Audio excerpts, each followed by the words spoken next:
मज़हब और धर्म। दोस्तों आपको भली-भाँति पता है कि बहुत सारे ऐसे लोग हैं जो कि मज़हब और धर्म में कोई अंतर नहीं बताते और ये बोलते हैं कि मज़हब और धर्म एक ही चीज़ है। लेकिन आपको बता देना चाहता हूँ कि मज़हब एक ऐसा चीज़ है जो लोग जानबूझ कर के अपना एजेंडा चलाने के लिए, लोगों को परेशान करने के लिए, अपना गजवा हिंद लाने के लिए, अपना नियम कानून को बनाने के लिए, लोग जब अपने अनुसार जब एक नियम कानून बना देते हैं तो उसी को मज़हब बोला जाता है। और धर्म तो आप ही जानते हैं कि वो आदि अनादि काल से चली आ रही है। धर्म सिर्फ़ और सिर्फ़ सनातन है, धर्म सिर्फ़ और सिर्फ़ हिंदू धर्म है, जिसको कि सनातन धर्म ही बोला जाता है, हिंदू तो कोई सा है नहीं। लेकिन सबसे बड़ी बात है कि मज़हब को आप पूरी तरीके से देख रहे हैं और किस तरह से भारत में मज़हब के नाम पर किस तरह से लोगों को काटा जा रहा है, किस तरह से लोगों को मारा जा रहा है, किस तरह से लोगों को प्रताड़ित किया जा रहा है। इस चीज़ को आप भली-भाँति देख सकते हैं। वो मज़हब ही है जो बोलता है कि बीच सड़क पर किसी को भी गोली मार दो। वो मज़हब ही है जो बोलता है कि किसी को भी गले काट दो। वो मज़हब ही है जो बोलता है कि अपनी बेटी के साथ भी शादी कर लो। वो मज़हब ही है जो बोलता है कि अपने बहन के साथ भी शादी कर लो। लेकिन हम अक्सर देखते हैं कि जब ये मज़हब में लोग रहते हैं तो जो ख़ास करके जो मज़हब में जो जेंट्स हैं वो लोग तो बले-बले हैं कि किसी को भी उठा करके बेड पर पटक देना है और जैसे मन वैसे चढ़-उड़ करके अपना काम निपटा करके पसीना झाड़ करके पानी गिरा करके चल देना है। लेकिन सबसे हमें लगता है कि आखिर ये जो मज़हब में जो लड़कियाँ रहती हैं, जो 15 साल 20 साल की होती है, तो अपने घर में कैसे महफूज रहती होगी। जब उसके घर में उसका मौसी का बेटा आता होगा तब भी वो लड़की डर रही होगी, जब उसके मामा का बेटा आता होगा तब भी वो लड़की डर रही होगी, जब उसके चाचा का बेटा आता होगा तब भी वो लड़की डर रही होगी। यहाँ तक कि अपने चचेरे भाई, अपने भाई तक से भी वो लड़की डर रही होगी और यहाँ तक कि अपने अब्बू से भी वो लड़की डर रही होती होगी। क्योंकि उसे पता है कि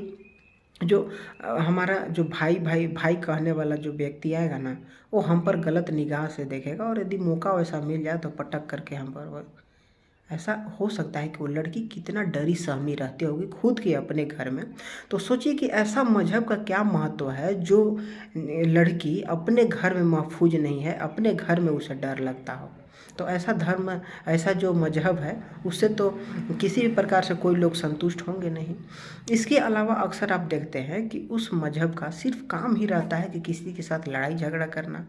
अक्सर आप देखते हैं कि किस तरह से मज़हब के नाम पर लोगों को काटा जाता है, मारा जाता है, पीटा जाता है और लोग इसी को देखते हुए, और सबसे बड़ी बात कि ये जो मज़हब में जो लड़कियां रहती है, जो महिलाएं रहती हैं, वो लोग कैसे उसका घुटन बर्दाश्त कर पाती होंगी, यही सबसे बड़ी बात है। इसके अलावा देखा जाता है कि कोई अक्सर देखते हैं आप कि भाई बहन में शादी हो जाता है और जब उन लोगों में थोड़ा सा लड़ाई हो जाती है तो वही भाई उसको तलाक दे देता है। फिर उस जो बहन थी उसका, उस बहन को तलाक के बाद यदि वो लड़का फिर रखना चाहता है, उसका भाई यदि फिर उसे रखना चाहता है तो उसे हो सकता है कि अपने दूसरे भाई के साथ सोना पड़े, रात गुजारना पड़े, और या तो हो सकता है कि अब्बू के साथ। तो आखिर ऐसी जो प्रताड़ना जो इन औरतों को दी जाती है वो कैसे वो लड़कियां झेल पाती होगी, यही सबसे बड़ी शर्म की बात है। तो ऐसा होना चाहिए था कि यदि वो लड़कियां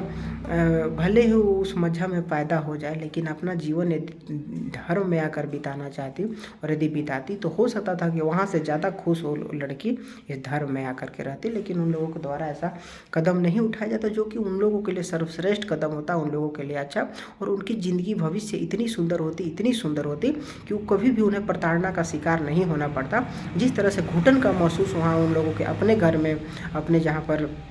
जन्मी है वहाँ बोले या जहाँ शादी हुआ है वहाँ बोले, तो जिस प्रकार से उन्हें अपने घर में घुटन महसूस होती है वहाँ उन्हें नहीं होता और वो आराम से अपनी ज़िंदगी यदि दूसरे धर्म में जा कर के रहती तो आराम से ज़िंदगी काटती। इसके अलावा अक्सर देखा जाता है कि किस तरह से लोग जानवरों पर भी दया नहीं करते, यानी कि हम यही समझते हैं ना कि एक ऐसा मज़हब है, यानी कि मज़हब ही ऐसा चीज़ है ना जिसको ले करके जानवर भी प्यार उम्मीद नहीं करता कि इस मज़हब के लोग हमसे प्यार कर ही नहीं सकते, हमें भी साला काट करके मार करके खा जाएंगे। तो आखिर ये जो जुबान है, यानी कि जब बेजुबान उस पर भरोसा नहीं कर रहा है तो जो जुबान वाले लोग हैं वो लोग कैसे सोच लेते हैं कि ये लोग हमें प्यार करेंगे। और यही सबसे बड़ी गलतफहमी है लोगों की कि लोग इस चीज़ को समझ नहीं पाते और ख़ास करके लड़कियां जो है नहीं समझ पाती है कि आखिर हम इन लोगों से कैसे महफूज रहें, कैसे हम इन लोगों से प्यार की उम्मीद कर सकते हैं।